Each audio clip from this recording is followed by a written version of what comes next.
Bon matin à tous. Good morning, everyone. I will now call this meeting to order. Welcome to meeting number 36. Human resources, skills, social development, and status of persons with disabilities. Pursuant to the motion adopted on Thursday, April the 23rd, 2026, the committee is meeting on management and impact of benefits delivery modernization for the first hour and on housing starts for the second hour. Today's meeting is taking place in a hybrid format pursuant to the standing orders. Members are appearing virtually in Zoom, those appearing. Excusez-moi, Monsieur le Président. I apologize, Chair. We are not getting the French interpretation. In the right channel.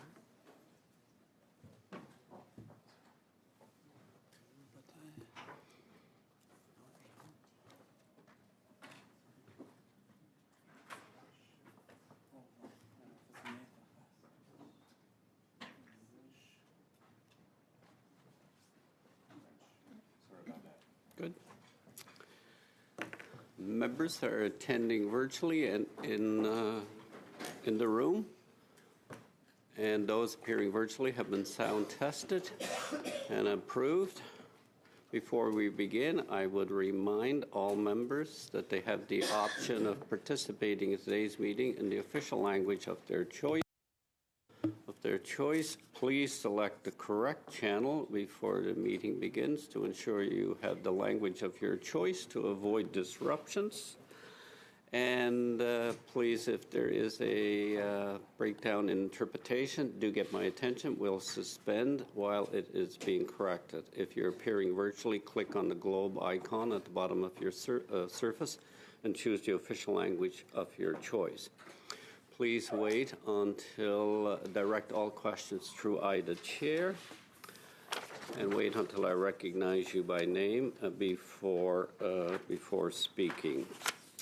As well, please, if you have any devices with you, put them on silent mode so they do not go off and cause issues for the interpreters.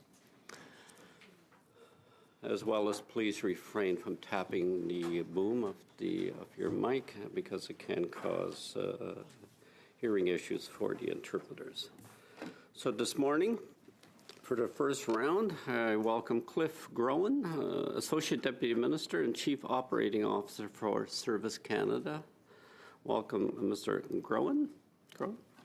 And Brian Hickey, Assistant Deputy Minister, Benefits Delivery, Modernization, Implementation, and Service Design Branch. You have up to 5 minutes for an opening statement if you wish to do so.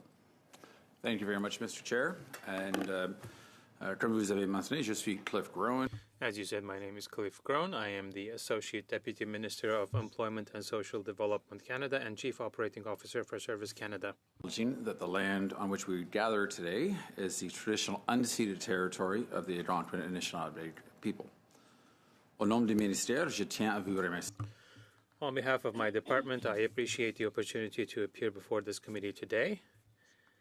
It is really a great pleasure to be here because this is a program that is of utmost importance for all Canadians, and I'm happy to be here to answer your questions.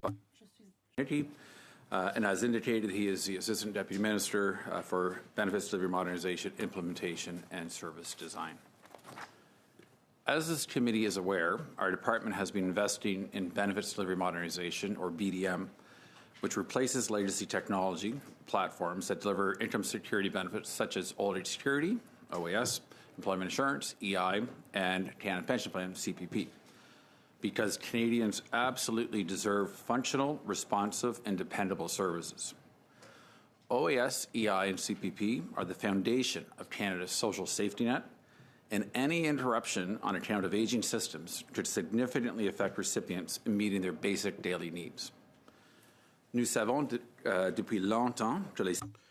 We have long known that the IT systems that support these critical benefits were at serious risk of failure. In fact, back in 2010, the Office of the Auditor General highlighted the absolute imperative to proceed to ensure that these benefits will continue to be there for Canadians. So the Old Age Security Program was the first to be onboarded to the new platform last year. The system functions as expected and is delivering results for Canadians already. 2026, the new system has issued nearly 100 million payments to Canadians and to more than 7.7 million Canadians, with a total value of nearly $87.5 billion. Work has also already begun to move the employment insurance program onto the new platform, as part of a series of upcoming releases. In fall of 2025, the first EI benefit to move onto the platform was successfully deployed, and that's for the EI Compassionate Care benefits for self-employed. The call center technology modernization project is also well underway, and in fact, just last month, the first of 14 call centers was successfully deployed onto the new call center platform. Pour résumer, le programme de MVP ne consiste pas seulement à transférer. So the BDM program is more than just an OAS migration. It is a digital transformation across multiple programs and business lines. Now, of course, even one senior citizen waiting for months for their OAS benefit is one too many. We take this situation very seriously. Action plan was implemented to improve service delivery results, decreasing the overall inventory of new applications, and reducing the number of clients waiting for initial payment beyond the first month to 50,000 at the end of April, a decline of 35,000 since the end of January. Mr. Chair, I'd also like to take a moment to reiterate the costs for the programs very clearly. First, from 2017, when initial authority to start the initial planning for the BDM program through to the end of last calendar year, December 2025, $1.8 billion has been spent on the BDM program, including for the OAS migration that was completed last year.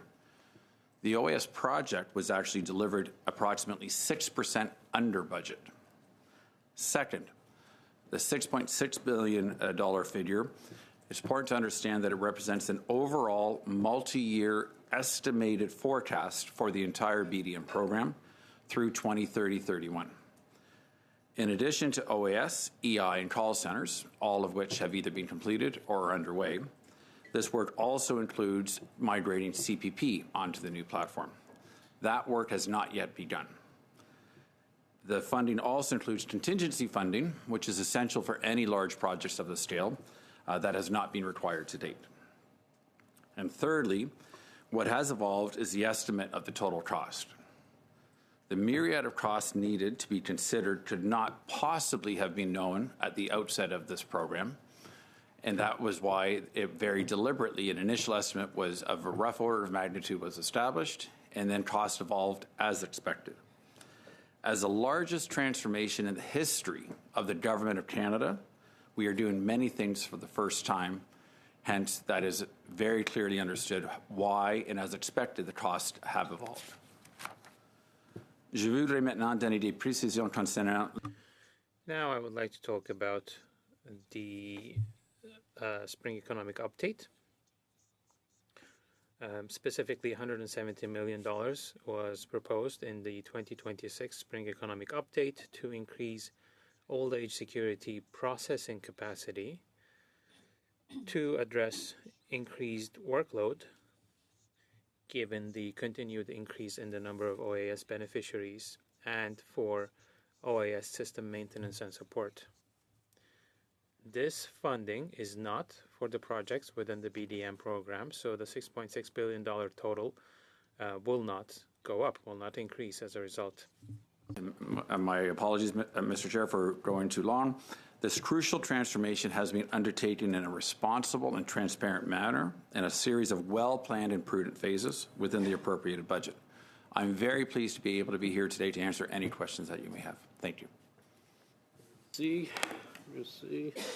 Pour la première question, For the first round of questions, Lefebvre pour 6 minutes. Merci, Monsieur le Président. thank you, Chair. Good morning, everyone. Thank you to our two witnesses for being with us. Mr. Grun, my questions will be for you. How many employees are working under your authority?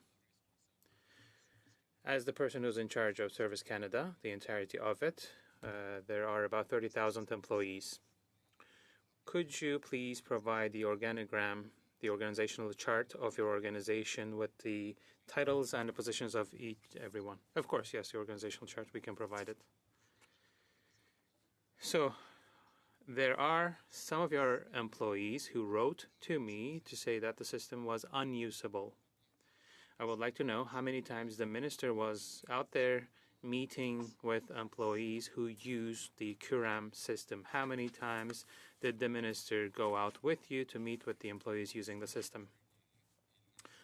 On a regular basis, we've had a lot of engagement with Service Canada employees in general. I apologize. I only have 6 minutes. How many times was the minister out there in the field with you meeting employees? Well, I cannot give you a specific number of times, but we've had many meetings with the minister where he met the employees. So did the minister meet the employees to ask them what wasn't working in the system? As far as I know, there was not a specific meeting with the minister with regard to OAS.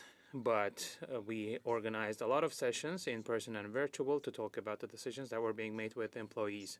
So you're confirming that the minister did not directly ask the employees what wasn't working. What performance evaluation method, are you using as we speak? Can you repeat the question, please? What performance tool are you using to assess the system? There are many tools.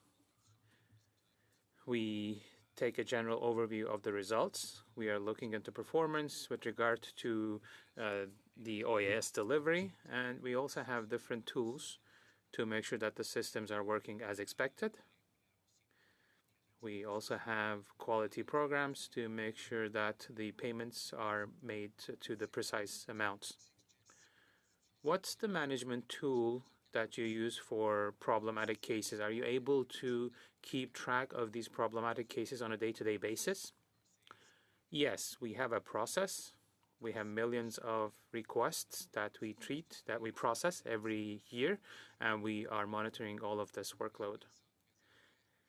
How many people are using the performance assessment grids to follow up on specific cases? There are hundreds of employees who are working on monitoring over the entirety of this program. We have more than 5,000 employees who work in the OAS program. Did employees themselves tell you that the system was unusable?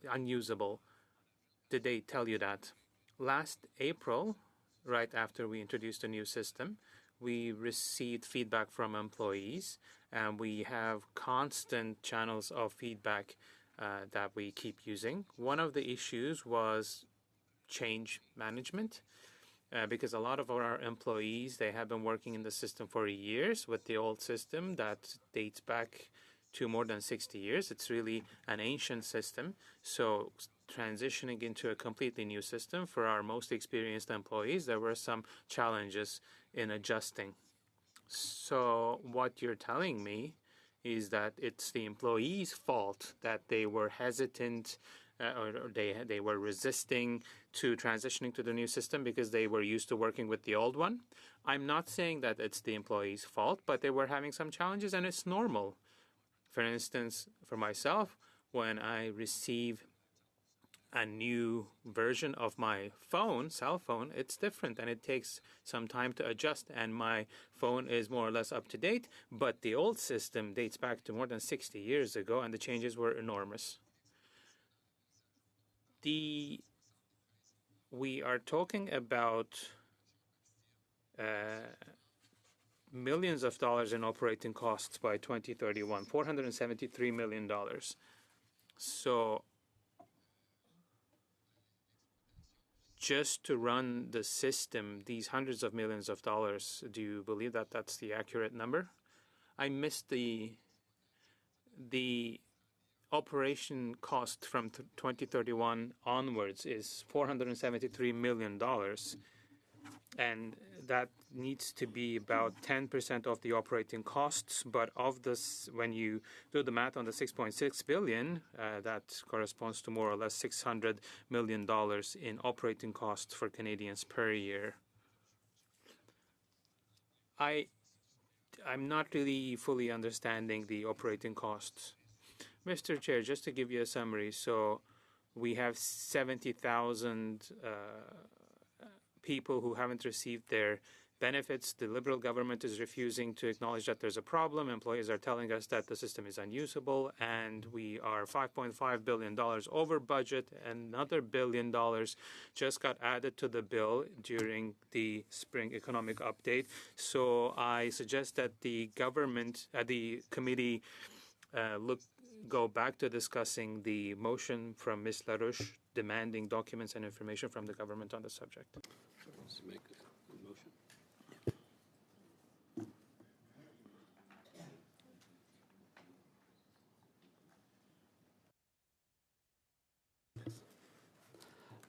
Monsieur Lefebvre made a motion, which is in order, a rule in order, because it's consistent with the topic the committee is discussing. Is there debate on the motion, or does Proceed to. it was proceed to? Correct. Mr. Chair. No, it's a dilatory motion, so we have to go to immediate vote. I'll ask the clerk to call a recorded vote.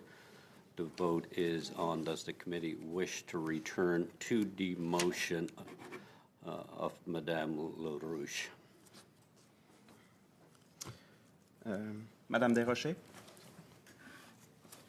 Non. Monsieur Villeneuve? No. Ms. Tesser-Dirksen? No. Monsieur Joseph? No. Mr. Saini? No. Ms. Harrison? No. Monsieur Lefebvre? Oui.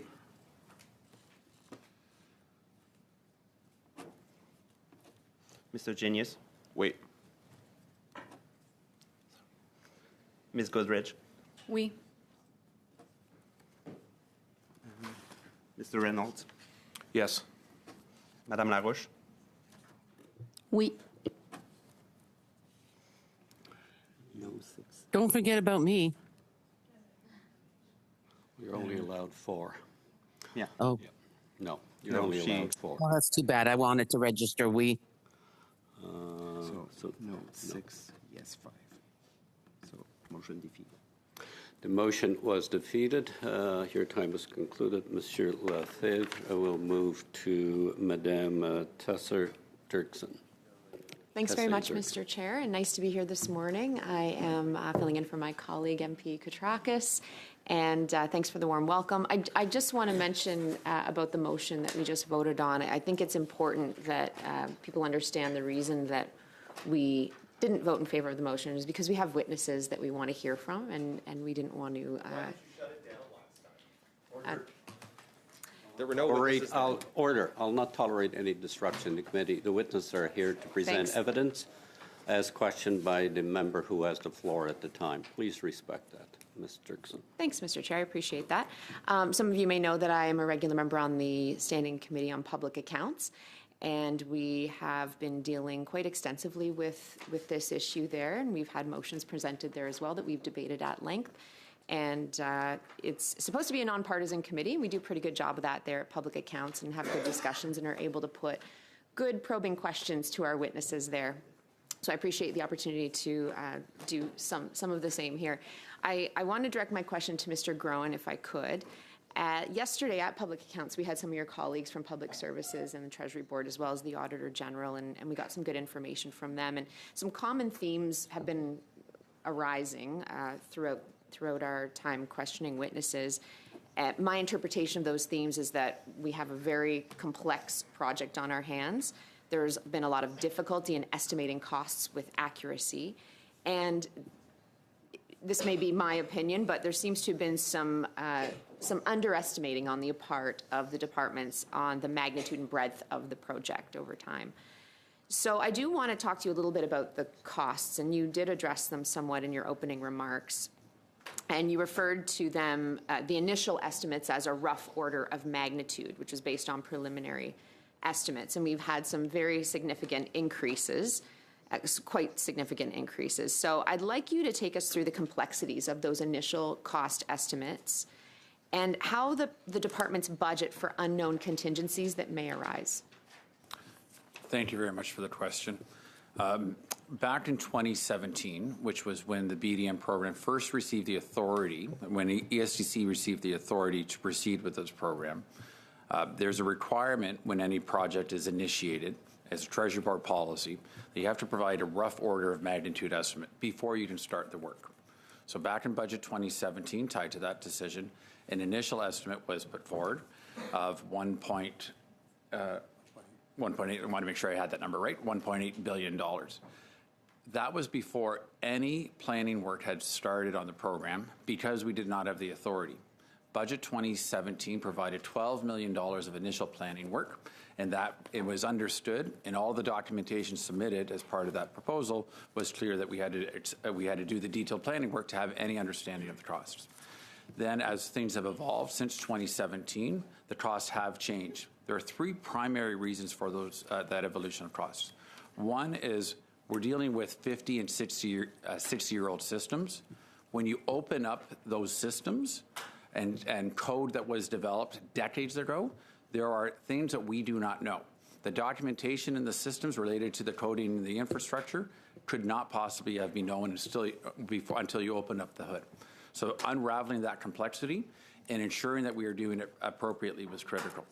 Second, some of the scope of the program has changed as well. In particular, the migration of 14 ESDC call centers was not part of the initial scope, and that has resulted in an additional change related to the overall scope and, as a result, the cost estimate for the program. Thirdly, cybersecurity costs. That absolutely has contributed to the increase in costs as well. In 2017, there were real cybersecurity issues. However, the reality in 2026, and with the advent of lots of new technologies, one of which is AI, presents a new threat landscape, and therefore that has resulted in additional cost estimates to ensure that these programs are adequately protected from a cybersecurity perspective. Okay, thanks for that. I know there had been a review by some consultants that had said that the initial cost estimates for software and implementation were well below the industry average, and the timelines would likely be much longer. So perhaps they have the benefit of hindsight, and you did explain that at the time it was impossible to really estimate how much complexity you'd be dealing with. Do you think that's a fair comment then from those consultants, that the industry average was a certain threshold and that we fell far below estimating? Yeah, I think that is a fair conclusion, and it's consistent with also what the Auditor General found in 2023, that the initial estimates were lower than the similar projects. The challenge with the BDM program, it's the largest IT project, not just in the history of the government of Canada, in Canada, point final, and in our entire history. So the complexity of the size and scope, very, very difficult to have an initial estimate. And could we have done better in terms of that initial estimate? For sure.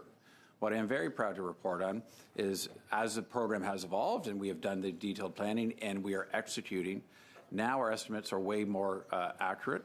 And for the older security program, which has now been, the OAS and BDM program has been completed, we ended up 6% lower than the estimated total cost for that component of the BDM program. Great. Okay, thanks for that. So in the Auditor General's report back in 2023, she was pretty pointed in her critique. She said that some of the biggest and most important computer systems were basically falling apart and might crash. And she pointed out that it had been several decades since that was first brought to the attention of the government. And it was a significant issue that there was delays in modernizing, and it was very crucial to do so. Now, based on her opinion, there was really no choice but to modernize and to do it quickly. 24 years ago was quite a different time, and you've already mentioned cybersecurity. We've got AI as well. I want to give you an opportunity to comment on how these more modern problems have added complexity to the implementation of this already very complex project. Over time, could you address that at a follow-up or another question? Madame Larouche, pour 6 minutes. Merci beaucoup, monsieur. Thank you very much, Chair. Thank you, Mr. Groen and Mr. Hickey, for being with us today at committee. However, despite the fact that you're saying that you're taking care of people, we had red flags that have gone up, that have been ignored at the department since 2017. Of course, you've undertaken the modernization with Curam. In 2023, the Auditor General explained the situation very clearly, and you can, of course, use your numbers to say what you want to say, but the Auditor General, the AG, put up a red flag with regard to cost overruns, and then you had the public sector employees union that was saying that there were delays in the payments of benefits. We saw in newspapers that there were issues with the Curam platform.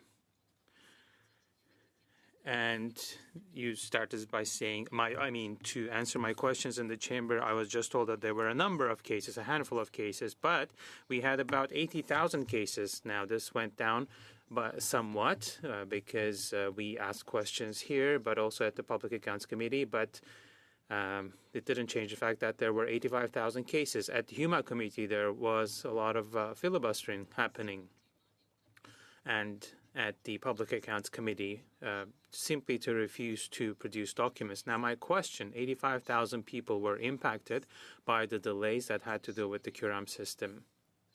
And this was confirmed at the FIWO committee in response to questions about the situation of elderly women.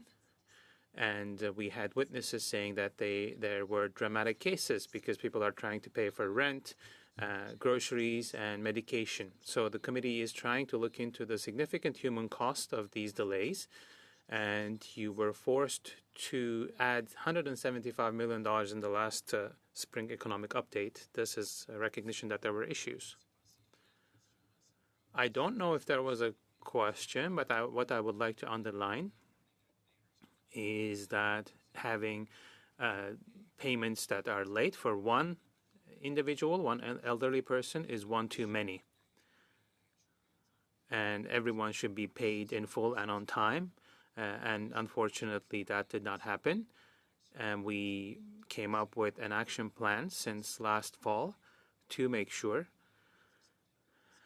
that the benefits are being delivered on time, and we would make improvements on that, and that we would achieve real results. I would also like to reiterate that it's not because of it's not due to the system not functioning. It's a large-scale project, and there's a transition, and it's difficult for employees to adjust to this new system.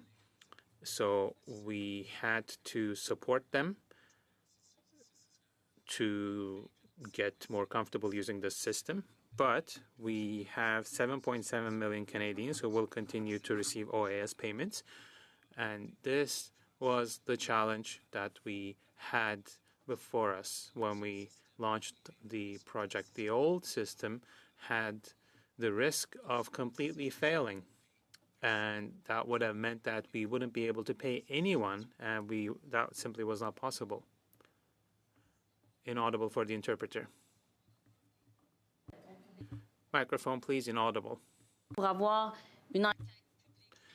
We asked for an independent public inquiry on Curam to shed light on the situation and to get all the information, but that was defeated in the chamber by the Liberals and the Speaker.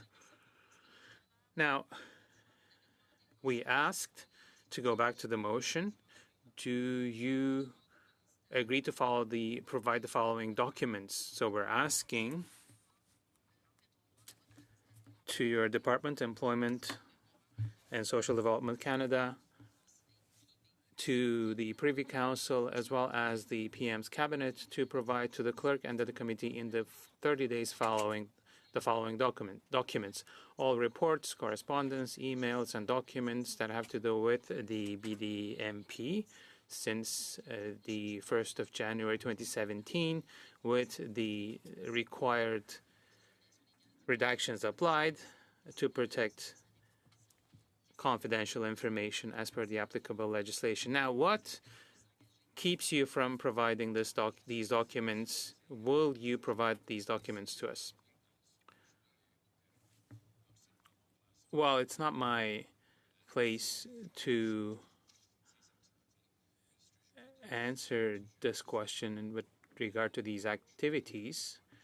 but I think it's the fourth time that I'm appearing before the committee, and I also appear before other parliamentary committees. It's always a pleasure to come here and answer your questions, and this program is very important for Canadians, and I'm happy that these questions are being asked. And Canadians have a right to know why we are at the 6 billion point mark in terms of cost overruns. Who is authorizing this?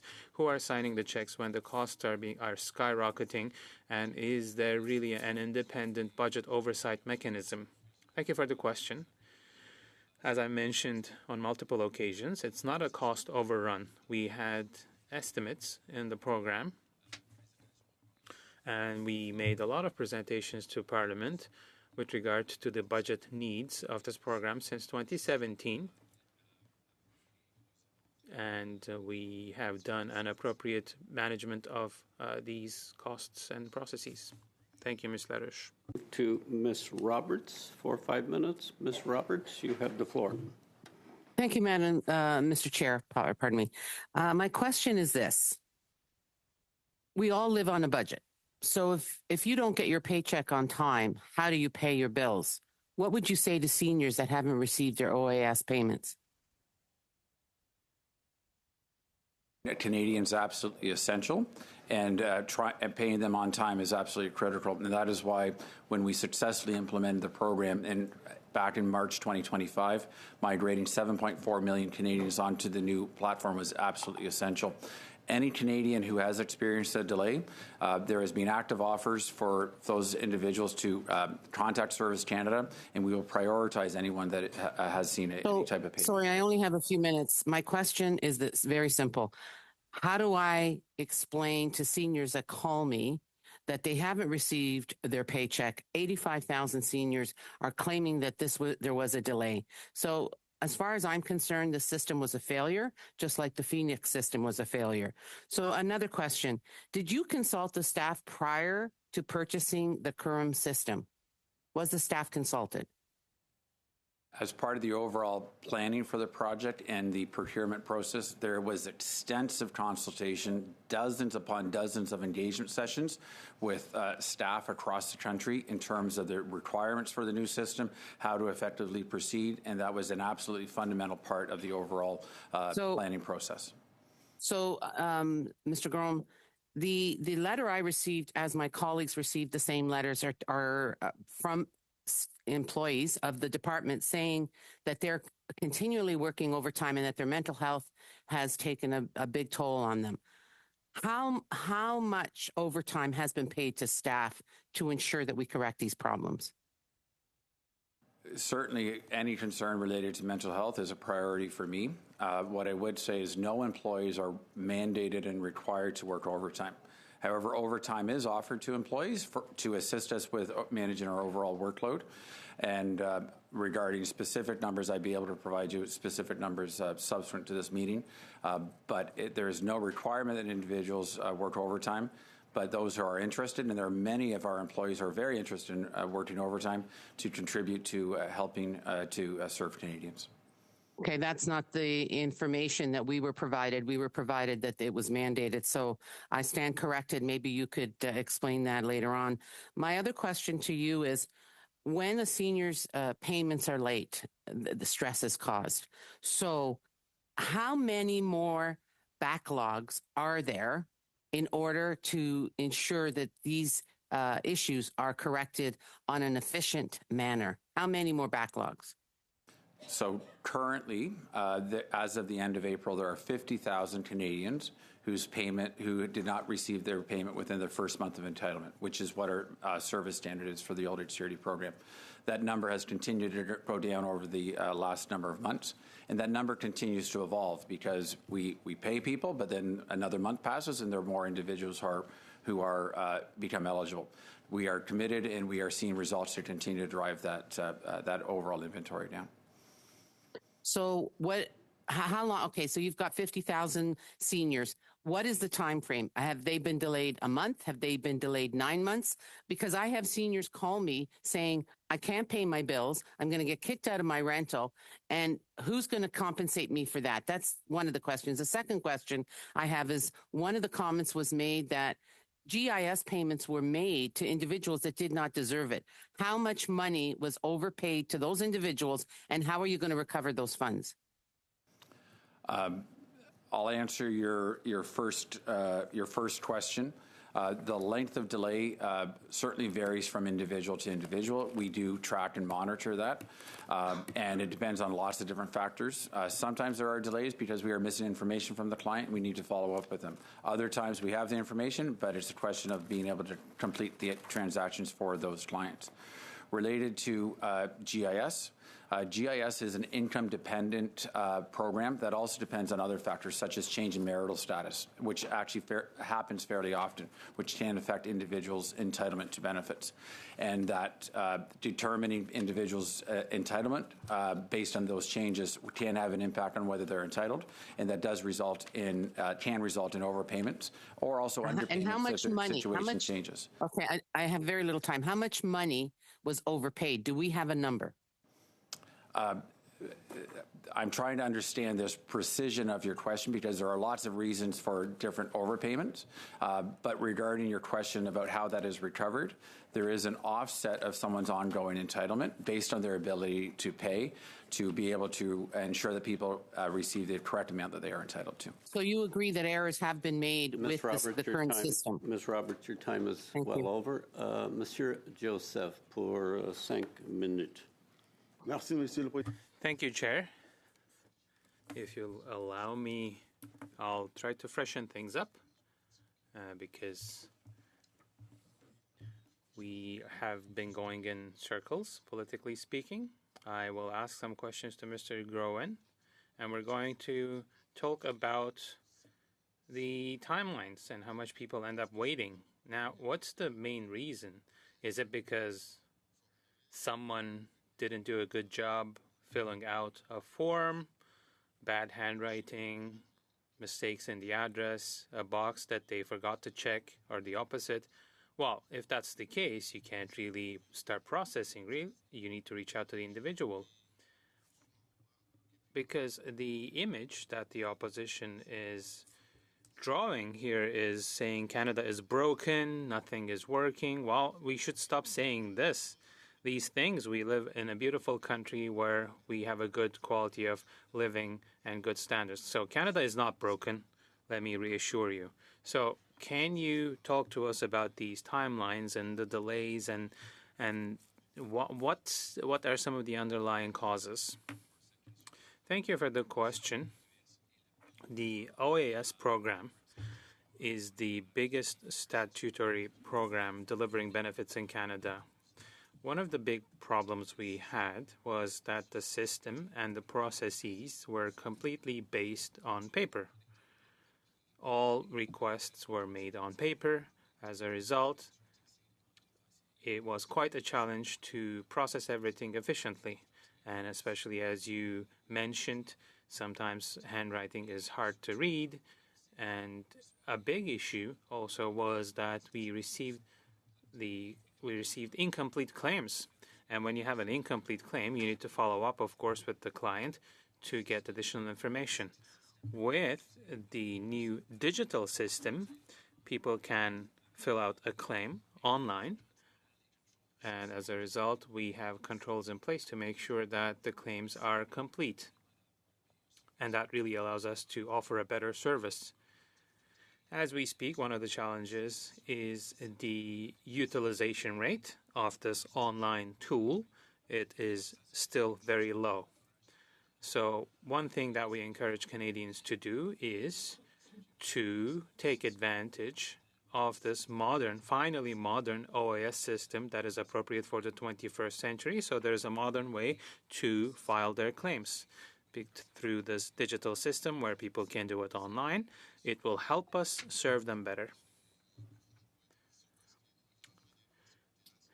Now, of course, on this side of the House, we want to protect our senior citizens because they have worked all their lives to build a life. Now it's up to us to take care of them. So these timelines, do they only have to do with the QRAM system? Well, for me, it's really important to understand the root cause of these delays. It's not due to the system not being sufficient. In other programs and services that we provide, there are delays for all kinds of different reasons. 4 years ago, we had long waiting periods for the passport program. Last year, for the passport program, we went beyond our service norms, and 92% of Canadians received their passports on time. Unfortunately, when you deliver these big programs, you are interacting with millions of Canadians, of course. There can sometimes be delays, but I can guarantee to you that the delays are not because of the QRAM system. The system is functioning properly. And when it comes to how precise the payments are, we have an objective. It is that 95% of the payments are made to the exact amount, and we will continue to meet this service standard. How much? 30 seconds? Okay. Why the introduction of the BDMP system why was it deemed to be necessary? Well, it was mainly because there was a big risk that the existing system would stop functioning. And that would have meant that millions of Canadians who need these benefits wouldn't be able to receive these benefits. So it was essential. We had a system that was 60 years old delivering these benefits. That was simply not appropriate for such an old system to be the underpinning system for such an important service. Thank you, Mr. Joseph.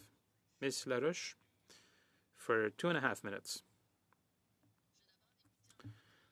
I will start by reminding that we need more transparency in this file. At the Public Accounts Committee, there was a motion adopted by the Liberals as well to launch an independent inquiry, but then we went to the Chamber and they reneged on something that was voted on unanimously at the Public Accounts Committee. So for transparency purposes, in 30 seconds, are you ready to provide to the committee in the next 2 weeks the complete lists of contracts for QRAM, the cost of the action that is taken, and the amounts of payments that have been made to date? In less than 30 seconds, please.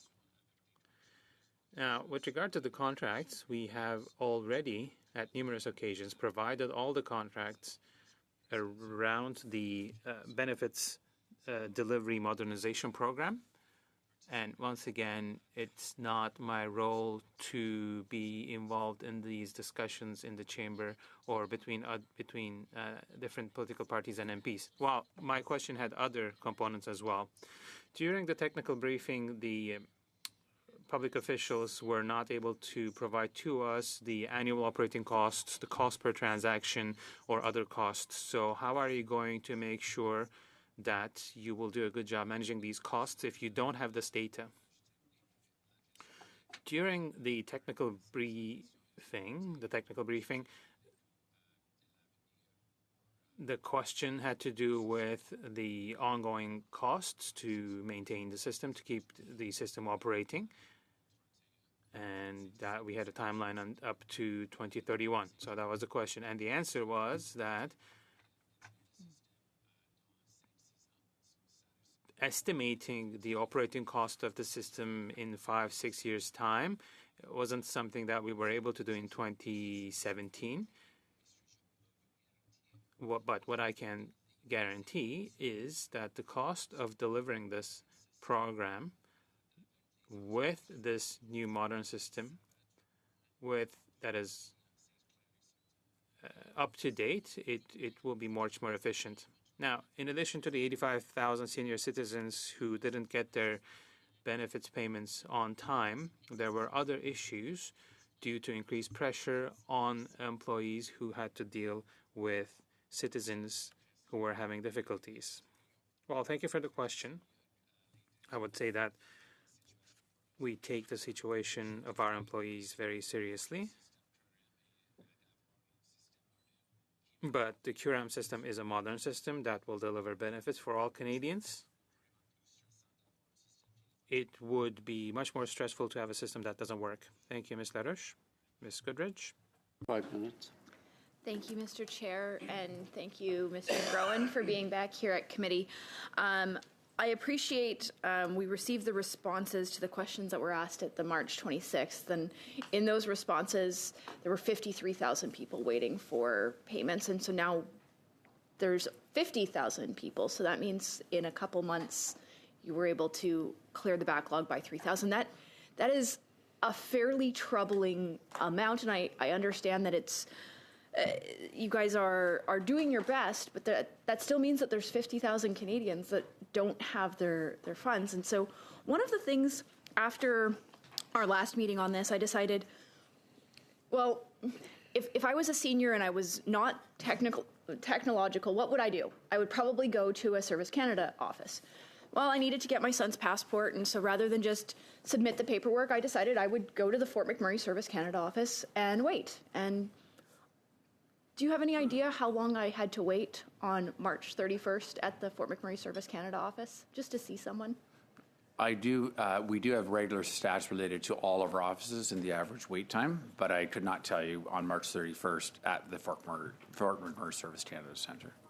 2 hours and 20 minutes. I witnessed multiple people walk in, wait for about an hour, couldn't afford to wait any longer, leave, get very frustrated. It was obvious to me while I was there that the staff were stressed because there were many people that were there because they hadn't received their payments, that they were waiting for EI, they were waiting for different pieces like that, and they did not have the support. At one point, there weren't enough chairs in the waiting room for everybody that was waiting. That's a problem. And this is the reality.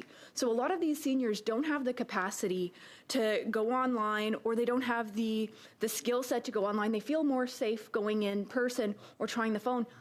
I've tried calling. It doesn't quite work. People are getting lost all the time. Our offices are getting phoned on a regular basis, and they're just frustrated. Is there any way you can improve your customer service to actually just help people when they say, I'm waiting for my OAS, that they just go to the front of some line somewhere? Like, even at a Service Canada office, they still had to wait for that 2.5 hours. Thank you very much for this question. A couple of things I would highlight. Service Canada wait times are posted online on an ongoing basis every day, so I encourage individuals to go online and look at the average wait time. Certainly there may have been a situation, March 3rd, I'm not doubting your experience at the Fort McMurray Centre, but our average wait time across the country is not 2.5 hours. It is not 1 hour. So Typically, the I average appreciate that. And so when I decided to go to the Fort McMurray Service Canada at 9:50 a.m. Before I went there, I decided to look and see what the wait time was. It said that the wait time was 1.5 hours. When I got there, the receptionist told me it was probably going to be closer to 2 hours. It was 2 hours and 20 minutes before I saw somebody. So I understand different clients take different amounts of time, but that is a very long wait, regardless. And that's the reality a lot of our seniors are facing. And so if they walk in and the entire waiting room is completely full, they feel like they've already tried phoning a few times, they haven't got through. Now they just feel like they're not going to wait for 2.5 hours, and so they just walk out. So I think it's important to actually ensure that we are dealing with the, rather than just some particular one-day case. Last year, for fiscal year 25-26, for the pensions call center, the average wait time was 17.8 minutes. For the EI call center, it was 4.8 minutes. For a dental call center, it was 10.4 minutes. That's the average. Certainly certain days, the average time can be longer or shorter depending on a variety of factors. So certainly we want clients to have to wait an hour, more than an hour. That is not the expectation, and that is not the typical service results. And so I think I think it's probably fairly typical in Fort McMurray based off of some of the feedback I've received, but that's neither here nor there. My question is, would it be possible for you to provide a new breakdown by province based off of where those 50,000 people are, as well as the urban rural, and a little bit better explanation as to how you guys decided what was rural. Because I don't know if you've necessarily followed the standard rural because you decided to do it based off of service delivery. Perhaps you could list which communities are listed in the urban would be helpful, or something similar to that, so we can just kind of have a better picture. Certainly, we have the data related to the breakdown of the 50,000 in terms of by province, and we did use Canada Post information related to determination of urban versus rural, but happy to provide any further clarifications. And there's a... Oh, thank you. We will, Monsieur Villeneuve, bienvenue. Mr. Villeneuve, welcome. You have the floor for 5 minutes. Thank you very much. Hello, gentlemen. Thanks for being here today. It's my first appearance at this committee. Now, in another life, I worked in IT for a company that was in the business of transitioning these sorts of systems. And all the files I had, there was never a simple one. There were also challenges and unexpected things. I think that's what happened here as well. Now, when we talk about our senior citizens, of course, they expect services from the government, and one senior citizen who doesn't get a service is one too many. I think we agree on that. Now, the current system is delivering benefits to 7.7 million people. So can you tell us, as of today, what is the percentage of efficiency? When you say the efficiency percentage, what's the efficiency percentage of the system as we speak? Because we know that there have been some issues, and you're working on these to the state. You're trying to fix these issues. So what's the reality as we speak?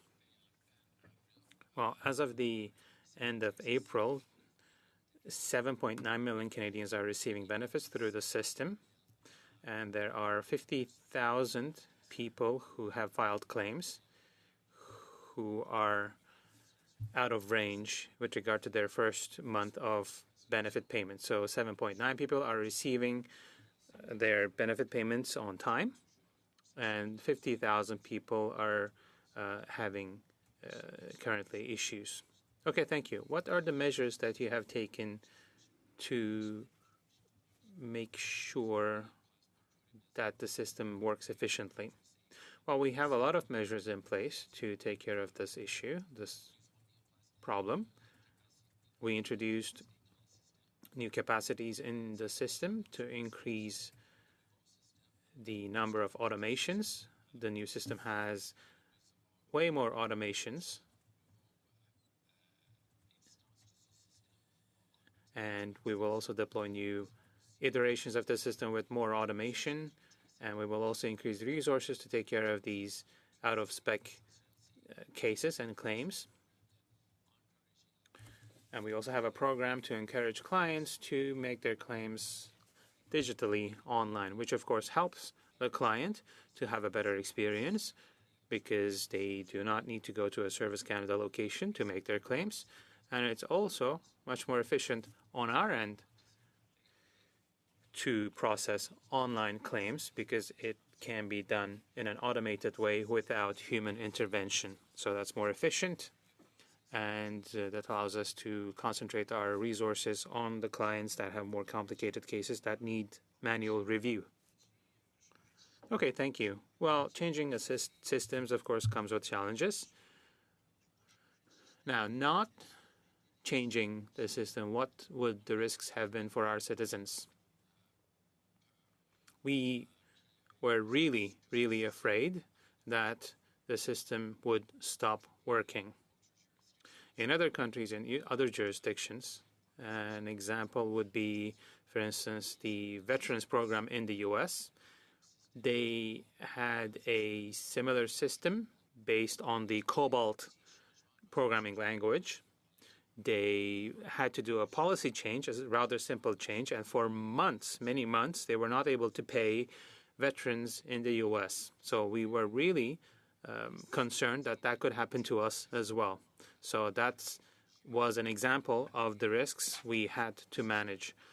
So switching to a new system would allow us to avoid such issues. Of course, the Phoenix system, as an example, came with challenges for civil servants, but the majority of Canadians wouldn't have even heard of these issues. But the system that we used to pay benefits for all-day security, of course, that would have had impacts across Canada. That would have been very difficult to manage. That is why we made the decision to switch to a new system. And initially, we had 7.4 million recipients last year who received their benefits through the new system. So from March to April, none of these 7.4 million service recipients, they didn't miss a single payment. So to me, that is proof that the program was well implemented. Okay, thank you. Thank you, Mr. Villeneuve. Thanks to our new members. First hour, we'll suspend to transition to the second hour. And thank you to the witness, Mr. Groen, Mr. Hickey. We'll spend.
Members, if you could take your seats, we will resume with the second panel.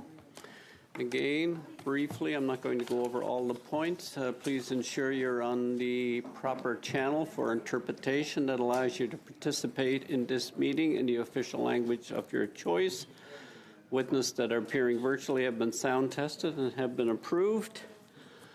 Please direct all questions through I, the chair. Wait until I recognize you until we proceed. So we're going to move quickly to the witness. Our second one is housing starts in relation to the federal programs. We have three witnesses today from Building Industry and Land Development Association, David Wilkes, President and Chief Executive Officer. Canadian Alliance to End Homelessness, Tim Ritzer, President and Chief Executive Officer by video conference, and Raymond Sullivan, Canadian Housing and Renewal Association. Each one of you have 5 minutes for an opening statement. We'll begin with you, Mr. Wilkes. Good morning. Excuse me. Good morning, Mr. Chair, and thank you for the invitation to appear today to share our organization's perspectives on how the federal government policies affect housing starts. As the chair noted, my name is Dave Wilkes. I am the president and CEO of the Building Industry and Land Development Association. It's a pleasure to be back in front of the committee today, and I appreciate the opportunity to address you as well, not only in the role that we have as BUILD, but as the co-facilitator of the Large Urban Centre Alliance, a coalition of leading developers and builders from Canada's major metropolitan areas. Mr. Chair, I'd also like to advise the committee that I provided the clerk with a more detailed copy of my remarks, which includes recent sales data from across the country, which I shared and discussed in my appearance here last week. Federal policies, institutions, regulatory requirements, programs, and other factors that influence access to capital have a direct and significant impact on the types of housings that comes to market. As this committee looks forward to the adjusting and shifts in the new home and new home supply market and how the federal government influences that market, it is very important to do so in the context of a number of key federal programs that are reaching their maturity. The expiration of the foreign buyer prohibition and the end of the Housing Accelerator Fund at the end of this year, the ending of the Ontario HST relief that was introduced in April for a period of 1 year, the ongoing need to look at greater flexibility for the stress test, and the need to update Canada's immigration policies, particularly in the context of the expiration of the foreign buyers ban. Within this context, we would encourage the committee to consider the following 5 points. The need for improved national data on the new housing market.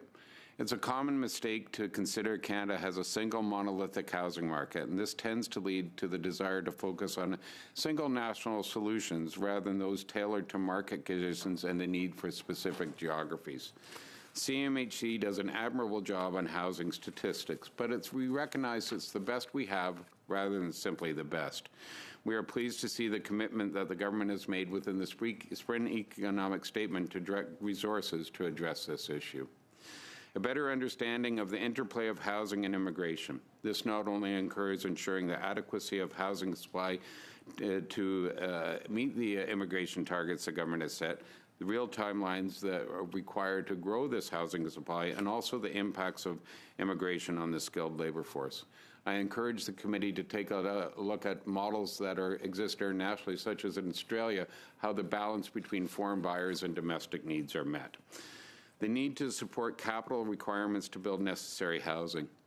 Currently, CMHC estimates that $2 trillion in capital deployment over the next 5 years is required to meet Canada's housing objectives for both ownership and rental, while ensuring affordability and adequate supply. Enabling this requires a strategy to attract private capital, along with a review of government financing and loan programs to ensure they are well-resourced and enable loans of significant size and stability to meet the demands that are required. We also were encouraged to see the commitment to review these funding mechanisms once again in the Spring Economic Statement. I'll reference a long-held issue. In the GTA, it still requires 10 years to complete a low-rise project and 11 years to complete a high-rise one. A significant portion of that, measured in years, is the development approval process at the municipal level. Each month, the delay adds thousands of dollars to cost and then product, as this committee recognizes. The federal government can play an enabling role by providing incentives through the province to work with municipalities to expedite approvals, but I would stress that those approvals must lead to delivery of new homes. Lastly, the time has come to be transparent with new home buyers on the level of government fees and taxes and charges on new homes. Until recently, with the changes that have just been introduced, fees and taxes collected by all levels of governments constituted 25 to 30% of the cost of a new home. We believe that these costs should be declared and defined to the buyer when they're purchasing a new home and declared both at the time of purchase and upon closing. Mr. Chair, thank you again for the opportunity to appear today. I always enjoy the discussion with this committee. The federal goal of doubling housing construction is an important one.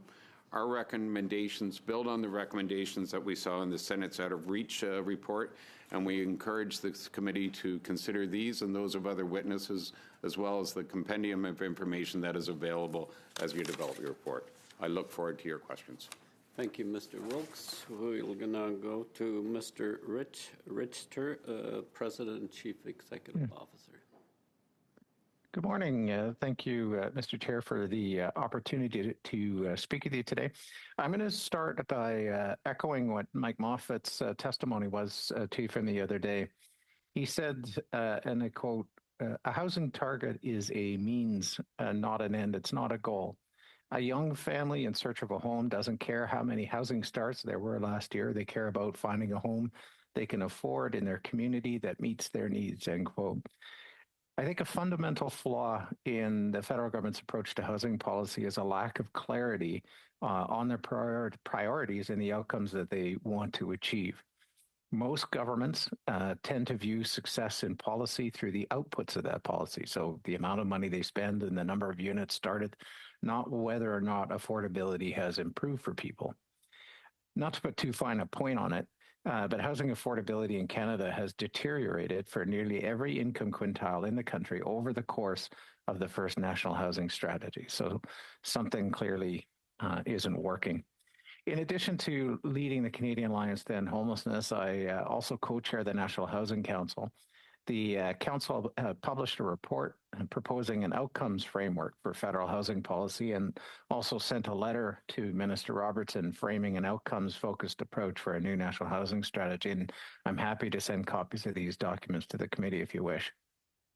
In both of these documents, the council argues that housing policy focused on outcomes allows the government to target policy more precisely and have greater clarity on which options they have available to them.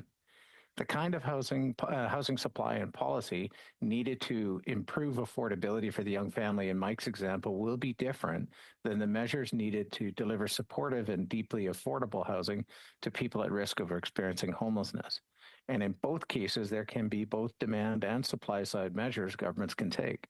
So reducing core housing need, for example, could be accomplished with enhancements to the Canada Housing Benefit or new supply or a combination of the two.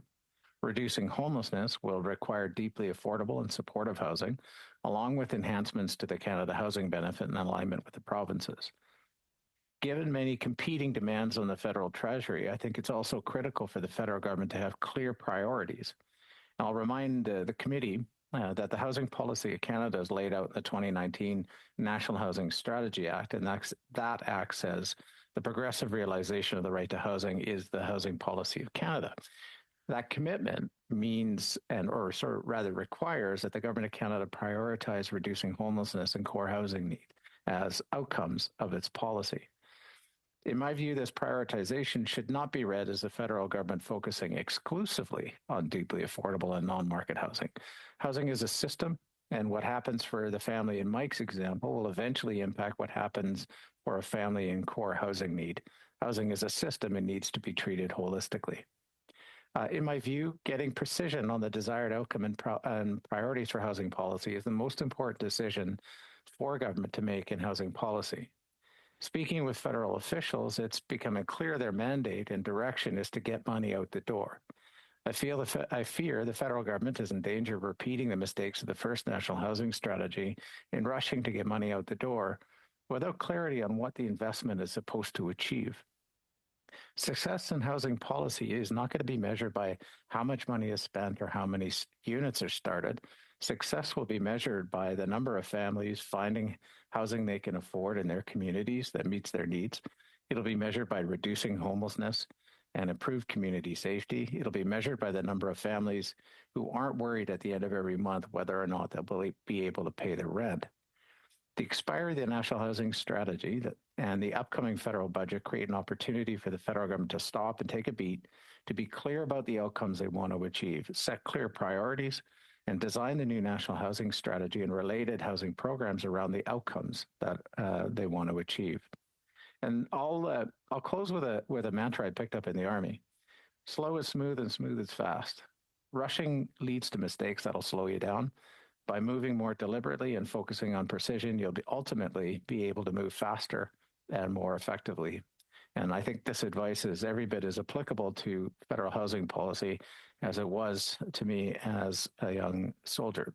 So thank you all very much. I look forward to your questions. Thank you, Mr. Richter. We'll now go to Mr. Sullivan for 5 minutes. Merci, Monsieur le Président, et aux membres du comité pour l'opportunité.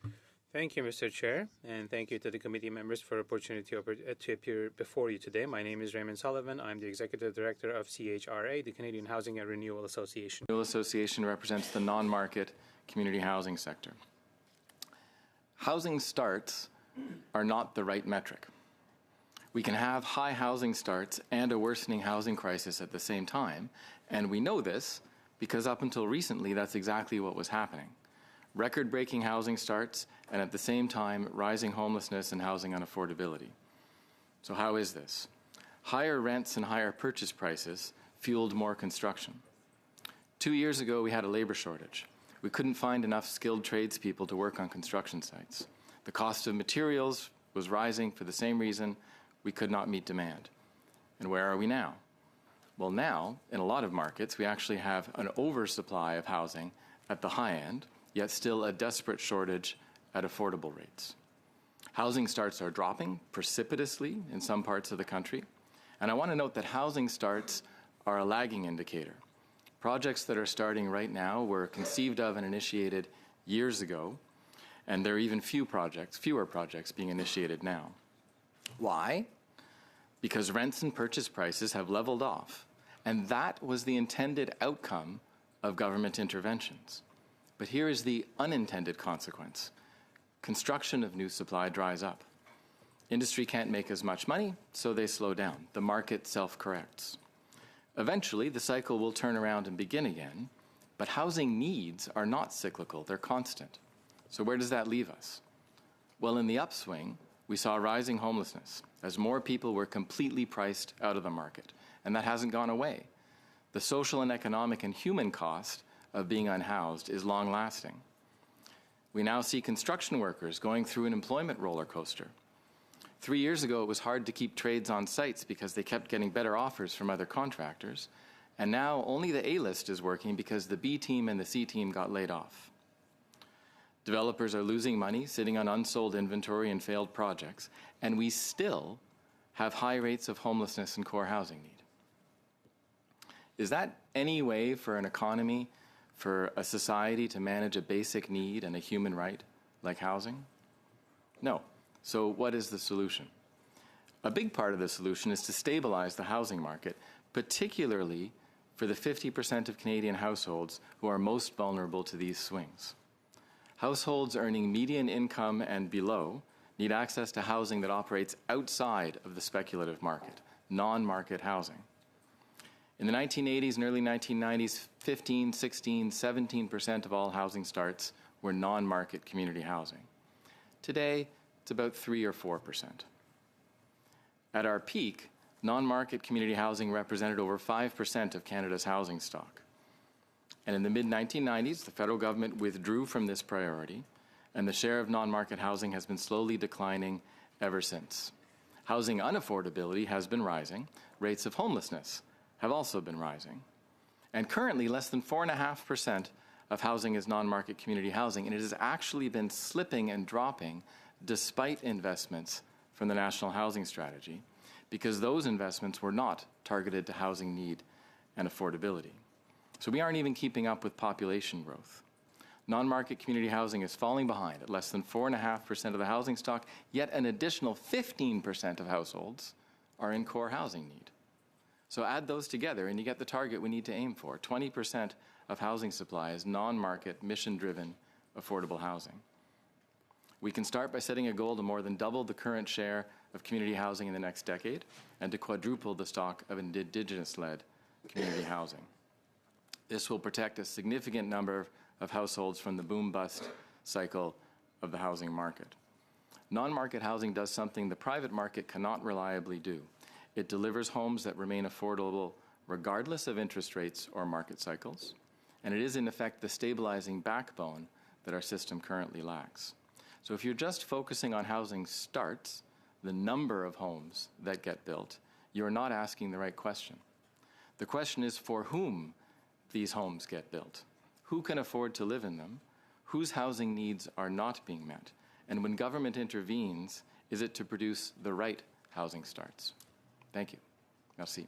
Thank you, Mr. Sullivan. We'll begin the first round of questioning with Mr. Aitchison for 6 minutes. Thanks, Thank you, Mr. Chair, and thank you to the witnesses who were all here. It's good to see you all again. I want to start with actually Mr. Sullivan, because you were making an interesting point that I mean, you started off with a fairly bold statement that said housing starts is not the right metric, in part because, like you said, it's a lagging indicator, and sometimes how we're counting starts is actually not quite the most correct way to do it either. And I think you all made the point that I think is a very valid one, that we need to make sure that we are, have the right type of housing as well. So I'd like to start with you, Mr. Sullivan, if you could tell us, Build Canada Homes is a new agency that's been created. It's supposed to focus on non-market housing very specifically. It has no targets in its creation. Maybe that's because it doesn't know what the target should be. If you were to give them a target, what would those targets be? Yeah, thank you for the question, Mr. Aitchison. And Build Canada Homes has been designed to be nimble and responsive in ways that perhaps CMHC wasn't able to be. But you can't be nimble and responsive unless you know where you're going to. And this is why setting targets is very important. Build Canada Homes has set an affordability framework, median, moderate, low, and very low incomes, and above median incomes as well. They should be setting targets for how many homes they will support in each of those income bands. Thank you for that. Mr. Wilkes, what remains the biggest barrier to getting homes started? Starting to dig holes. Let's just use that as our definition of what a start would be. What's the biggest barrier still this day? I think overall cost. And thank you for the question. And I will bring a different perspective than my fellow witness, Mr. Sullivan, here. I do think there is a challenge from an overall housing perspective that we need to address the costs that have led to some of the affordability challenges, some of the ability to bring starts online, and in particular, as I indicated in my remarks and shared with the committee, the fact that sales have really reached historic lows across large urban centers. So I think that is all a combination of the cost to build. We are seeing the private sector adjust for those areas that it controls, and areas like land, an area like materials. And we're just at the cusp of seeing government recognize that the 25 and 30% that they add to a cost of a new home has to be reduced, whether that's through HST adjustments, whether that's through development charge adjustments, or whether that's through expediting approval. So I think it's that overall bucket of looking at how much it costs to build and how long it takes, and addressing those in a fundamental way. Thank you for that, which is actually a perfect segue to Mr. Richter, who I think very eloquently described housing as an entire system, not just one piece of the puzzle, and that one part or one element of the continuum is necessarily more important than another. And I agree with that. Would you agree, Mr. Richter, that all housing needs to be more affordable? Yes. And I think when you look at housing as a system, if you have a lot of families now really stuck at the bottom end of the housing system, as Ray has pointed out quite clearly.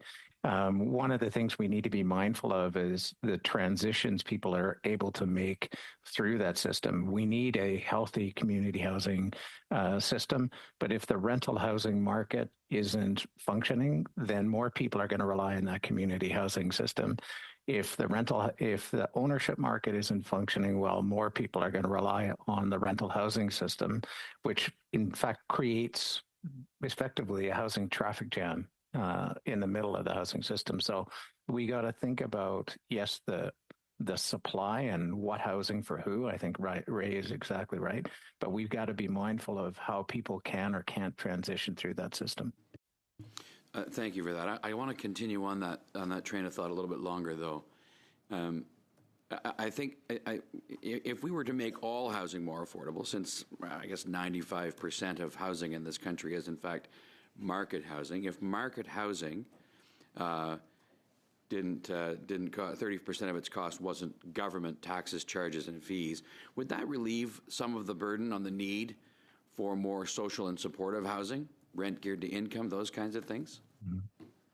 Well, potentially, but I think those taxes and fees and the cost of the delay applies every bit as much to community housing, social housing, and supportive housing as it does to anybody else. So, in fact, I think, and Ray can correct me if I'm wrong, but the time it takes to get things permitted has a dramatic impact on the cost of building new community and social housing. So I would say, these are the taxes, fees, the time it takes to get things built, the cost of construction is a factor across the housing system. Thank you for that. I'll go back to Mr. Sullivan. Can you give me an example of like some of your members that are trying to build this, non-market housing, whether it's social, supportive, whatever it might be?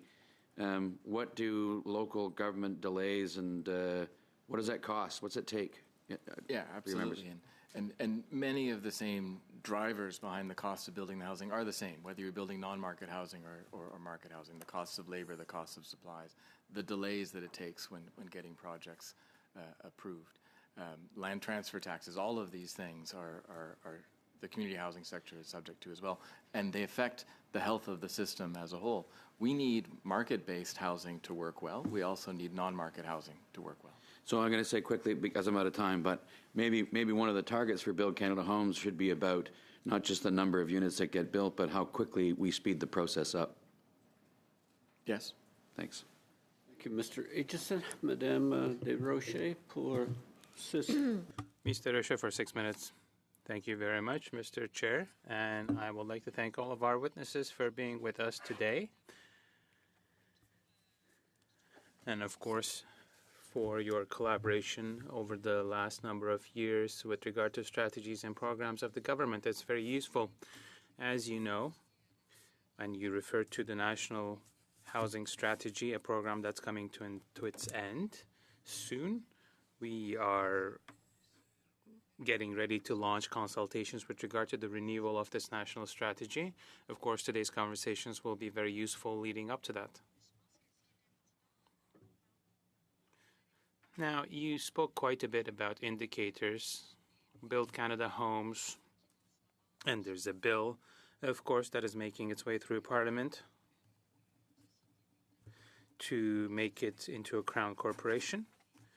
Now, once that happens, there will, of course, be a plan with clear indicators and objectives. But we have been very clear that, at the very least, we want to increase the non-market housing that's on offer. We want to double it. I think Mr. Sullivan referred to that. We are looking into some examples and models from Europe, for instance. I think what's clear, and I think you highlighted the same thing as well, we need to increase housing that's on offer across all types of homes and increase affordability and reduce the cost of rent and construction. Now, we talk about 25 to 30% of the costs being associated to the different levels of government, but that relates to new builds. There are homes that are being built that have been built over the years, they are also part of the mixture. So my question to all three is, what are the main factors that explain the fact that houses are so expensive today? Peut-être Monsieur Wilkes. Maybe Mr. Wilkes to begin with? Through you, Mr. Chair. I think there's several factors that are leading to challenges with housing affordability. Our industry association focuses on the new home side, so I'll restrict my commentary and observations to that. I can't stress enough that the costs that are built in through government fees and taxes are one of the key drivers. We've seen some municipalities increase those costs over the last several years by 1,000%, well beyond what inflation factors would be. Delivery timeframes, as all the witnesses before you today have indicated, and the cost to finance those, and that's why we think some of the changes that both on the rental side and the private equity side to look at how government programs can finance that development are important. Let me focus on some of the work that is currently being done on the costs around DCs, for example. The current agreement between the Government of Ontario and the federal government to lower those costs by 50% is a fundamental one, and we think that that's an opportunity to look at what goes into those development charges, water and wastewater programs, the types of roads and infrastructures, how land is calculated, all will bring structural changes to lower those costs and address overall affordability. Merci, Monsieur Sullivan. Thank you, Mr. Sullivan. Yes, thank you, Ms. DeRoche. Is not exclusively based on the cost to produce that housing. It's based on what the market will pay for that housing. When the market price drops too close or below the cost to produce it, then we have a system failure. But the rent of a 20-year-old apartment building down the street from here is not based on the cost of housing or development charges or government taxes. The resale price of a condo 3 blocks from here is not based on development charges and government charges. It's based on broader market conditions. And when those broader market conditions are in disalignment, as they have been increasingly over the decades, but particularly in the past 6 years, we see this kind of system failure, and that's what we need to address. Alors, est-ce que vous êtes d'accord que l'action puis bon. So there are many partners in this. Of course, we can't imagine that the federal government will fix everything. That's really not the federal government's role. It's more about collaboration and working together with municipalities and others. But would you agree to say that with Build Canada Homes, we'll really be able to offer housing and accelerate construction starts? And you were talking about the different funding levers that could be used to find funding to build more quickly. So by increasing housing offer, will we be able to start changing the market conditions a little bit, and that Build Canada Homes would be a tool in that? If you'd like me to, I think Build Canada Homes can't be viewed as the single and only solution to the challenges we have in housing supply. It's an important component. It's an important component within the mandate that it has. But I do believe, as I indicated, we need to take a whole of market approach. We need to look at market housing. We need to look at non-market housing. And we also can't forget the economic impact that the sector has and the provision of well-paying jobs and GDP and taxes. So I know that's not the focus of this committee, but it is an aspect that I would encourage the committee not to forget. Okay, merci. Merci, Madame DeRoche. Thank you, Ms. DeRoche. Ms. LaRouche for 6 minutes. Thank you very much, Mr. Chair. I would like to thank our witnesses for being with us today to talk about the importance of this issue of housing. Of course, it's a basic need for all people, all families.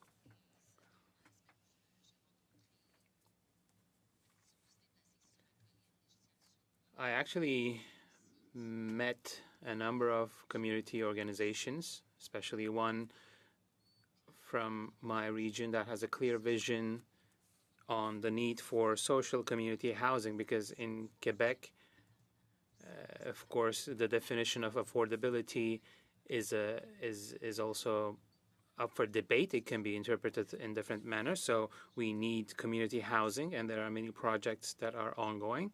So we will need to wait and see how Build Canada Homes will play into all of this.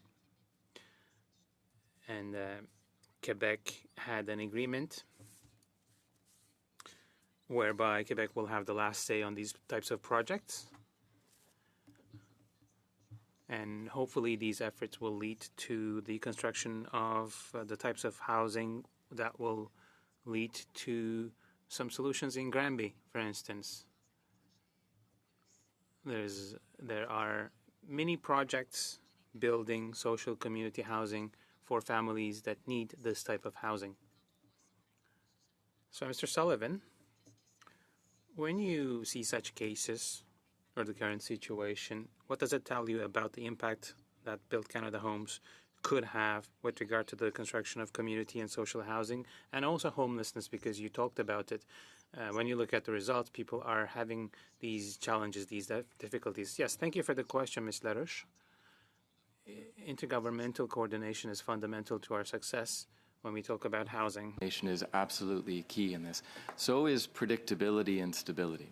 So one of the important innovations in the National Housing Strategy was that it was a 10-year timeline. We're now reaching the end of that, and we don't have another 10-year timeline. Build Canada Homes has been capitalized with initial capitalization for a 5-year period. You've heard Mr. Wilkes talk about 10 and 11-year planning timelines for housing. We need the stability and the predictability to build the kinds of homes in Granby and everywhere else in the country that Madame Larouche is talking about.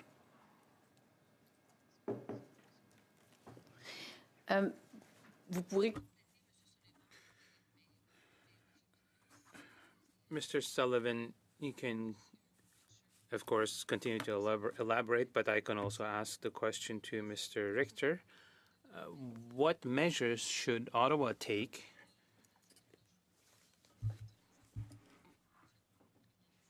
to help with chronic homelessness, and what types of housing would it take?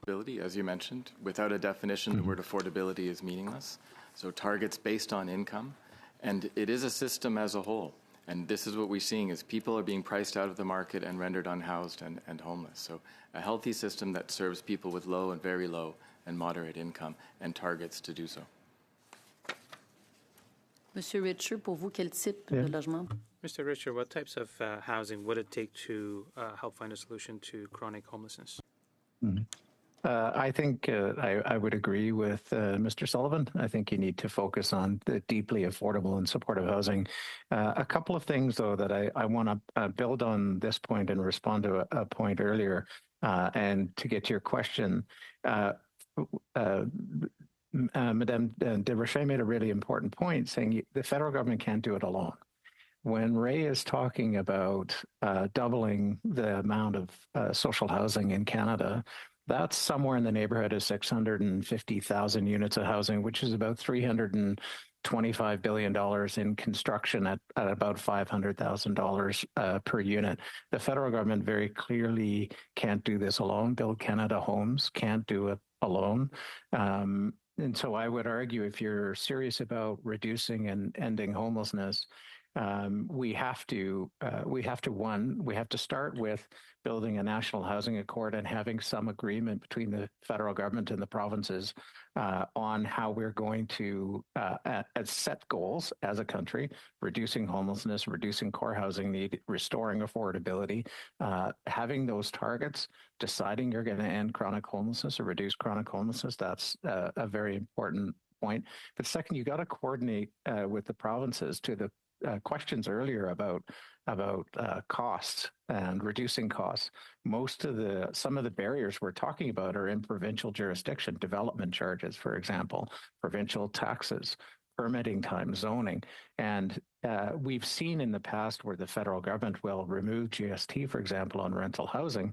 The city will come in and take up that space and add it, on a development charge in order to build water treatment plants or something, right?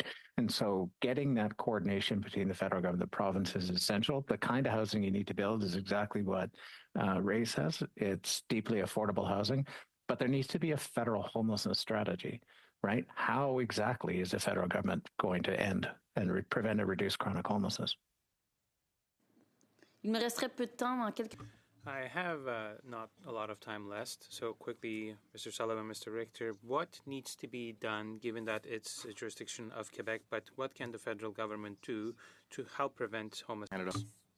And especially focusing on low and very low incomes. Merci, Madame LaRouche. Now we move to Mr. Reynolds for 5 minutes. Thank you, Mr. Chair, and thank you, witnesses, for coming here today. Really appreciate all of the perspectives that you all bring here to this important discussion. I've worked 20 years in the construction industry, myself a construction electrician. The construction industry is extremely competitive. Contractors, builders, developers, they are actively seeking projects to build. It is an integral part of the industry's business model. As I mentioned, it's extremely competitive. So when a project comes up, contractors will literally crawl all over each other to undercut each other and to be awarded the job. Often they will work with the developer or the owner of the building, the client, to cut costs, to find cost savings. And so my question is, if there is such a high demand, and obviously these contractors are going to be looking for these projects, and if there's a demand for these building projects, these housing projects to be built, what's holding up the flow of the projects, or if builders aren't building and they're trying to build, obviously we've got an issue there. So I actually want to ask that question to all three of you. So Mr. Wilkes, I'll ask you that first, then Mr. Sullivan, then Mr. Richter. If you could offer your input, you all have very different perspectives on this. So Mr. Wilkes, please. Yeah, and I think you framed it incredibly well. And what you've described as the competitive nature of the cost of services, the materials that are provided to develop housing from the private sector, the government fees and taxes that are provided, the need to expedite approvals are almost immune from that. We need to bring that discipline, that competitive nature into the discourse, as you will, as you look at the other side of the costs that are at it. I can't underestimate the impact of those costs and the fact that they have not adjusted to the demands of the industry as others have, and they've just gone in that one direction that I described earlier. So I think the role that the federal government can play as they provide incentives to municipalities through the provinces to reduce development charges, to remove HST, to expedite approvals, is that they focus on the outcomes. They do focus on starts, because that is, you can't live in an approval, you have to live in a built house. But it comes with a recognition that there has to be change associated with those costs, and we have to correct the current upward spiral around them. So that discipline on the impact that the government fees and taxes have on new building would be my perspective. The non-market community housing sector, when we're developing, uses the same trades, contractors, builders, architects.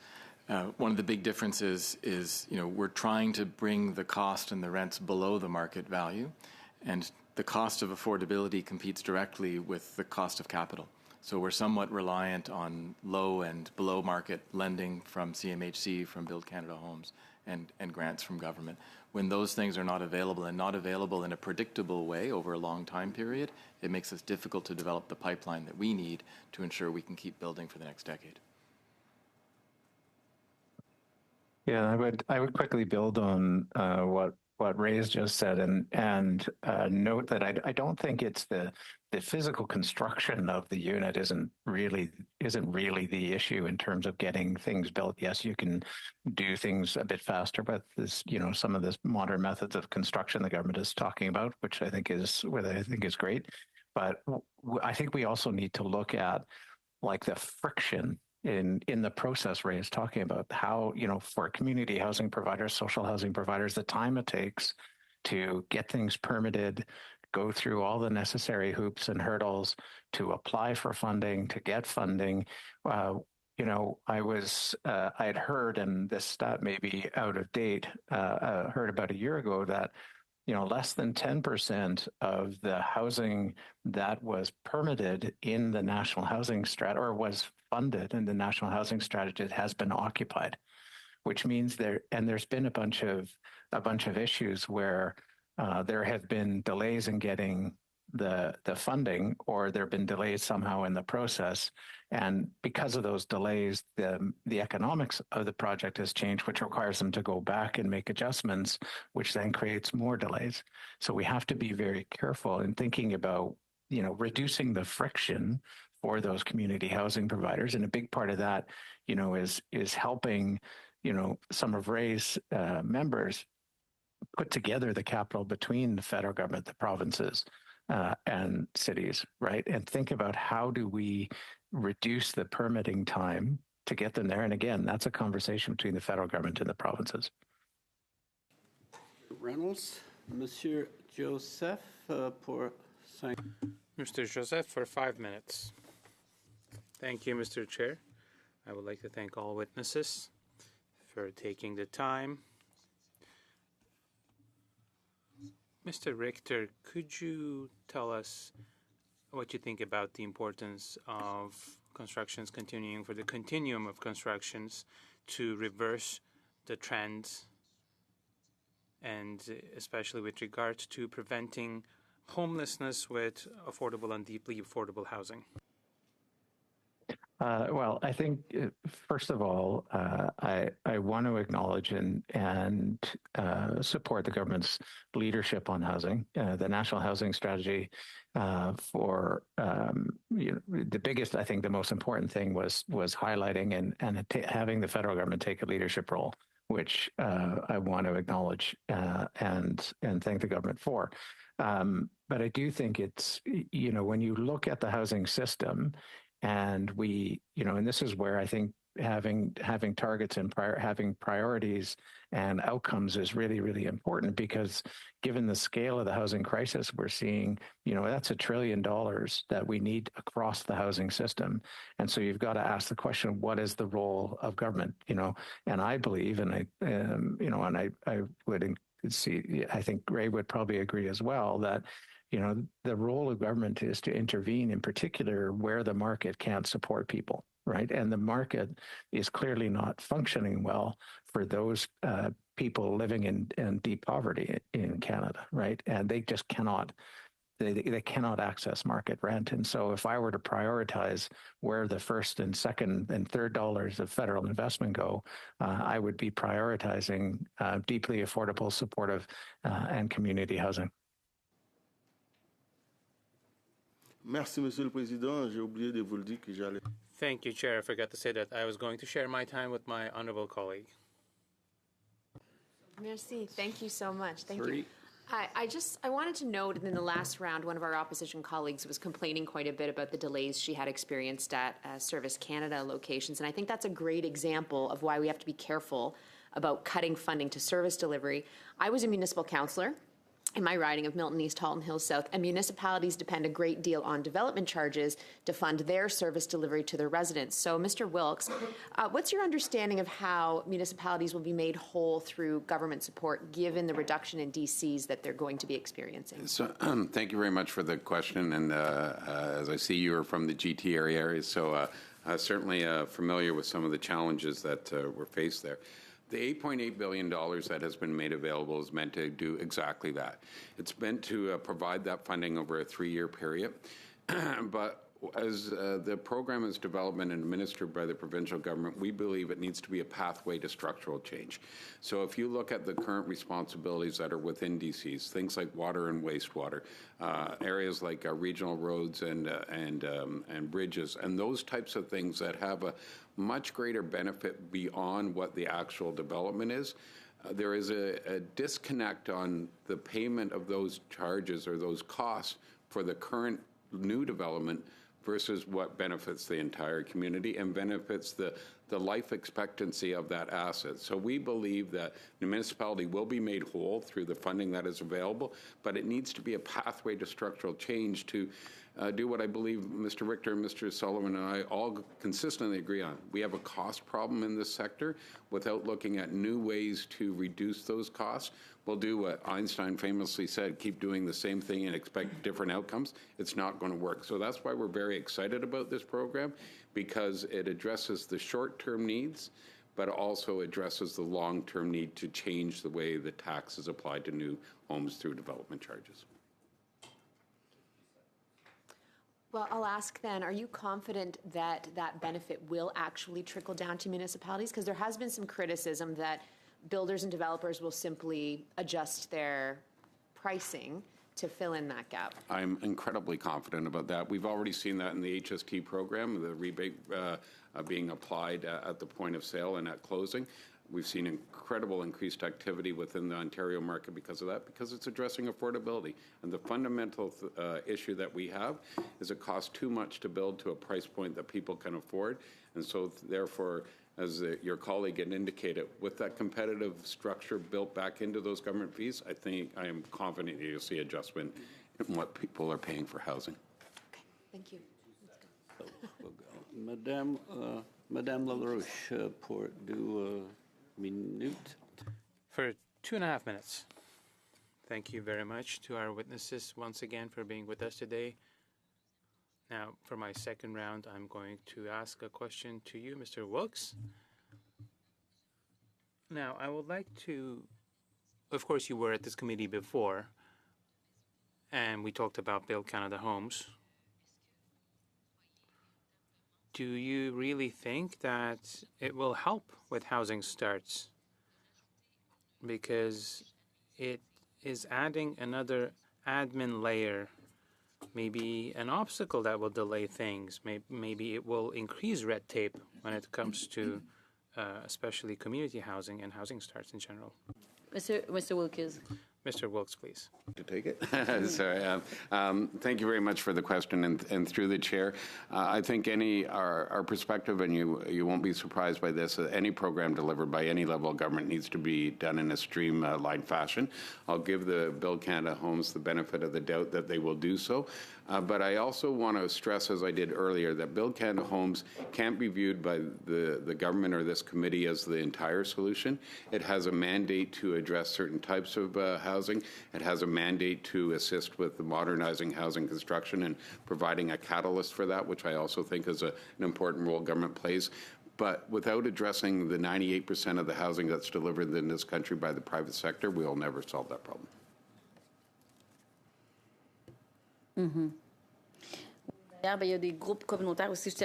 There are community groups and others who think differently with regard to housing. Mr. Jean-François Arsenault, for instance, was on the Hill this week to talk about his cooperative housing project, which was a great project. Yesterday there was an event. Unfortunately, I couldn't go, but it was about a project that is really built to meet the needs of Indigenous communities by Indigenous communities. We can also talk about decentralizing these initiatives to really meet the needs, different needs in different parts of the country. And also when we talk about knowing about the needs on the ground, will Build Canada Homes will really be able to know what's happening everywhere and not just rely on the urban centers. I'll have to restrict my comments to what I know. We are focused within the GTA, and as I mentioned, other large urban centers. We believe that any successful program, I referred to the need for a national data system. It has to reflect the geography that and the reality of that area, and so I would defer to the limits of my knowledge as far as specific Indigenous communities. Merci. Merci, Madame LaRouche. Mr. Reynolds for 5 minutes. Thank you, Mr. Chair. Mr. Richter, you had talked about the National Housing Strategy and housing in Canada as a system. I'm wondering if you could comment. You mentioned that it has been deteriorating. Our housing system has been deteriorating since the first National Housing Strategy, and now we're on our, I believe, fourth housing strategy. Do you believe that Build Canada Homes is going to do anything differently that the previous three haven't done? Well, just to clarify, I'd say housing affordability has deteriorated across almost every income level in the country. Some of that is obviously outside government's control, but yes, that is certainly true. I think Build Canada Homes can play a really important role if it's clear what it's designed to achieve. And I think I would echo what others have said. And the point here is that Build Canada Homes isn't a silver bullet, and it isn't going to solve the problems themselves. You know, the last conversation was, one of the last conversations was about, development charges and things like that. Well, the federal government has a suite of measures that it can take to support communities in building more housing. Some of that's infrastructure investment, some of that's tax. If you look at, what has really been successful over the last couple of years, when you look at rental housing in the country, we're seeing a rental housing construction boom, and that is a direct result of federal government policy, in the housing plan under Minister Fraser, and that used all the tools at the government's disposal, financing, the housing accelerator used things like, direct investment, GST cuts, things like that. And that spurred this growth in rental housing. So I think Build Canada Homes plays an important role, but it is not the only, it's not a silver bullet by any stretch of the imagination. Thank you.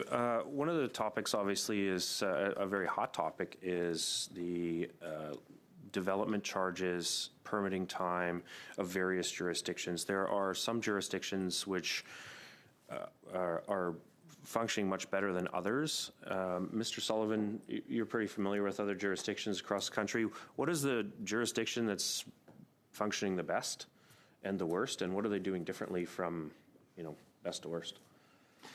I think there's a number of jurisdictions. In fact, the City of Toronto is one of them, where they've really put measures in place to accelerate permitting and approvals. Specifically, when looking at non-market community housing, one of the first I heard of was Calgary. I've also seen it now in Ottawa and Toronto, where they have a stake in that housing, and they accelerate and put those on the top of the pile for review. Mr. Wilkes, same question. I think there's the conversation has started on how to expedite approvals. I agree. The City of Toronto's looked at something within the GTA, another example, Burlington as well. But there is Mississauga is another important example. I'll give you one example where I think the federal government could play a role when they're tying their funding to change in behavior. One of the things that Mississauga has done, and we've now seen the provincial government done, if an approval, a site plan has 3 rounds of discussion within the municipality, that's it. You stop. And you bring everybody together from the various municipal representatives and the applicant, and you sit down and you resolve it. So you stop the merry-go-round, and I think that type of discipline, those types of initiatives that we've seen various municipalities introduce and now seeing the Ontario government support is a role that the federal government could play. Don't give the check a blank one. Give the check one that requires change in behavior and focuses on outcomes like the one I've just described as an example. Thank you. What, Mr. Sullivan, would you define as affordable housing? It's been very, very gray. It isn't actually defined in the new Build Canada Homes, and there's a lot of discussion on affordable housing. I know I'm from Winnipeg, and what we call affordable housing and what it is in Toronto is very, very different. So how would you define affordable housing? Yeah, and it's a disappointment that it's not reflected in the Build Canada Homes legislation. I hope it is reflected in the second version of the National Housing Strategy. There is no way to define affordability except by income. So it's affordable to whom? So look at median, moderate incomes in Edmonton and set affordability based on what that household can afford, locally adapted. Okay, thank you. Reynolds, Monsieur Villeneuve, pour conclure, 5 minutes. 5 minutes. Thank you, Mr. Chair. Hello, gentlemen. as the former mayor of Bromont in the Estuary region of Quebec, in the rural region.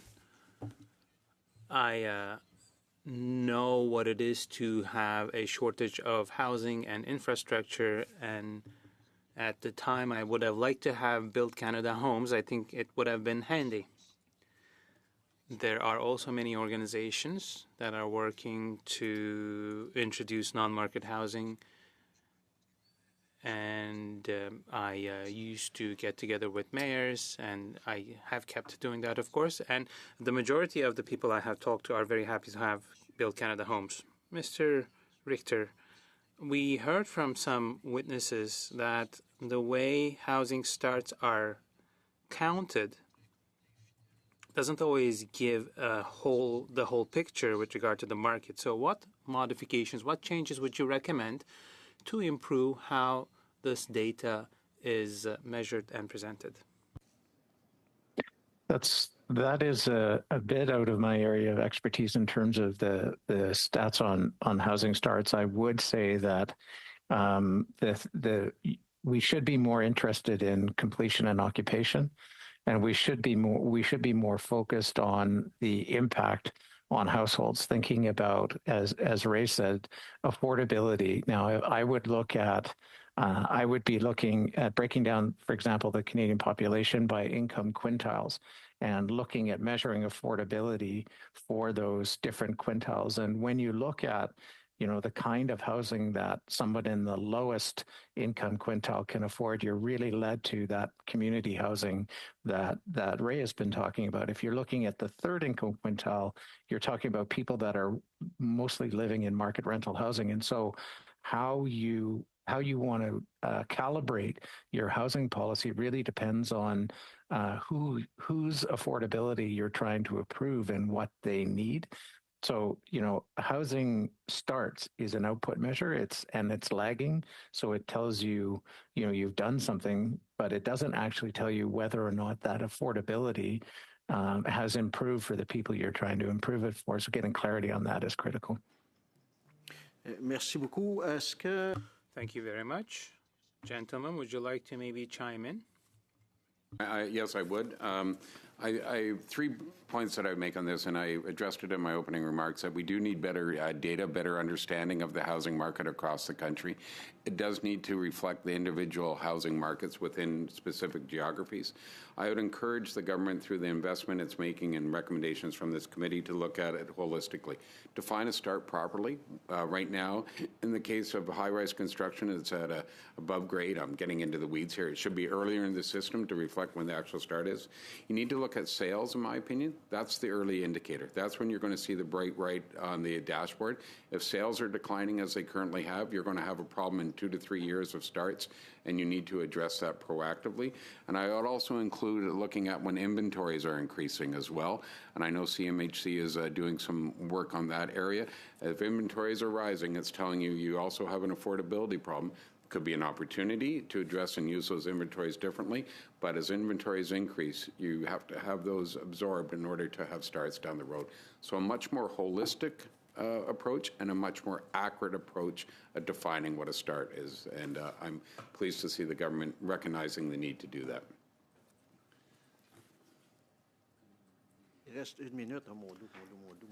I think I have another minute. Merci. Merci. Okay, thank you, Mr. Chair. Merci, Monsieur Villeneuve. That concludes this round of the panel of the committee's timeline on housing starts. So thanks to the witnesses for appearing this morning.